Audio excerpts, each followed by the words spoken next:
Lara, it is unfortunate that you have forced my hand on this matter, but so be it. As you know, your parents appointed me executor of the estate in the event of their absence. Hello, Bertie. Hello. Right, we're going to have to breeze through this fairly quickly because we haven't been sent an awful lot of gameplay. But basically, I played Rise of the Tomb Raider on the PlayStation 4 at Gamescom. How do you feel about that?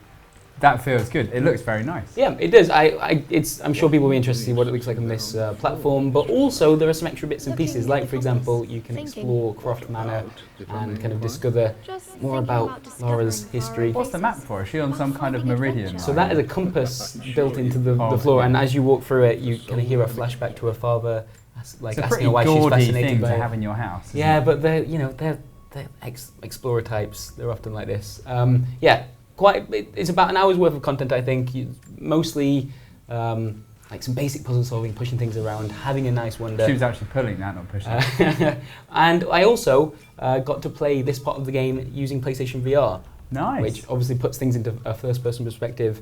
And yeah, it's a very iconic location. Like Croft Manor has, What does it do to the experience playing in VR? Does it make a difference? You just get a sense of scale more than anything. It's a novelty, and an hour's worth of content, or I stop using the word content, Chris Brett. It feels about right for that.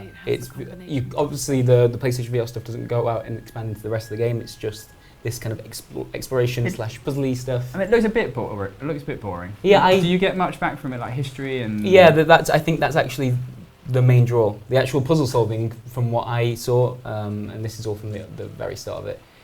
Is very simplistic, and it's more about caring about Lara Croft's character and where she came from, I guess. There is also a second part to the Croft Manor, like a new mode. I think it's called Lara's Nightmare.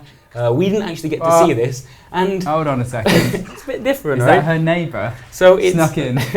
Are you there, Lara? Everything has kind of a blue tinge to it, and also Lara fights the physical representations of her own nightmares and like personal demons. With a gun. With a gun. And they had a grenade. Would one of those nightmares have a grenade? I'm not massively impressed by that idea. And a shield. They didn't let us play it at the show, and I think it's probably because they know the stronger bit of it is exploring, appreciating the history. I think they're like, but we need to put combat into it, so let's make it blue and include demons. The graphic. Oh. Yeah, I know. I wasn't completely. Just why have that? Anyway. And there was also one final extra bit that the PlayStation 4 version has. Is it going camping with a friend? It is co-op endurance mode. You both play as Lara, and endurance mode was in Rise of the Tomb Raider on the Xbox One as well. But this lets you do it with a friend. So it's basically, you have to be very careful about, if you look in the top left corner, hunger and warmth. Like both, if you let those bars go to the bottom, you die. Oh, and in his face. You basically want to explore, try and find a tomb if you can. And just kill a dog. It's a wolf. Wow, it's just a. And yeah, it's a much harder survival-focused version of the game. Yeah, I played this with one of the developers, and was it enjoyable?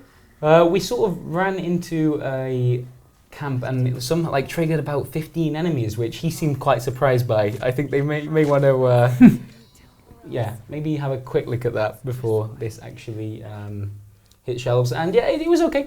Oh my goodness.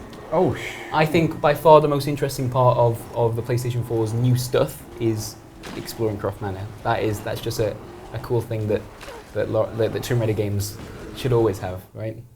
And yeah, this is kind of neat. At the end of the endurance mode, you get to see a timeline of everything that happened, so you can see important things, and those are actually screenshots from your experience in the game, I think. Do you think people will play this over and over? I don't know how popular endurance mode was in Rise of the Tomb Raider in the first place, but I suspect the fact that you can do it in co-op is quite nice. This is kind of one of the main goals of endurance mode, is surviving long enough to find a tomb and collect artifacts, because that's sort of her job. That's what she does. Awesome. Yeah. So that is Rise of the Tomb Raider on PlayStation 4. It's a very brief look at it, but we didn't have a lot to show.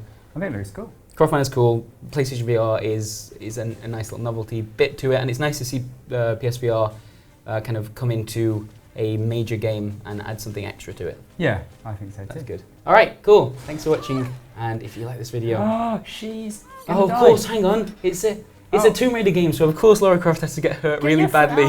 That's gonna really hurt. Can you imagine? No.